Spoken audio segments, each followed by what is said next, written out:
Ano, hindi pa ba mag-uumpisa to? Pawis na ako dito. Kanina pa ako dito. Sir Dante, mag-start na po tayo in 10 minutes. Malapit na po si Kong. Eh di kung ganun, pwede na ako umalis. Aanin ko ba itong mga rider na to? Ang dami-dami kong kotse. Hindi ko sila kailangan. Bilin po kasi ni Kong nakasama kayo. Ngayong araw po ang launch ng gift giving natin para sa mga riders. At saka maraming botante dito makakatulong para sa darating na eleksyon. Alam mo, Tess, kung talagang magaling ka na PR manager, kaya mo gawin ang trabaho mo, kaya mong pabanguhin ang pangalan ko kahit wala ako dito. Ginagawa ko lang po yung trabaho ko, Sir Dante, dahil yan din po ang binigyan sa akin ng tatay niyo. Tatanga-tanga ka kasi. Eh di magsama kayong dalawa. Kayo na magpatakbo ng buhay ko, alam niyo naman lahat eh.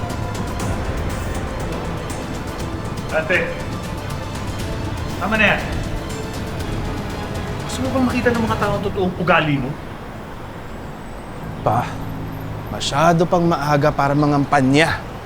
May 1 taon pa tayo bago mag-eleksyon. Sumunod ka. Alam ko ang ginagawa ko. Dapat ngayon palang bukang bibig na ng mga tao ang pangalan mo. May Pasko ngayon. Dapat magparamdam ka. Tatakbo ka sa party list ng mga delivery riders tapos ayaw mo silang harapin? Eh paano ka magiging congressman yan? Katulad ko,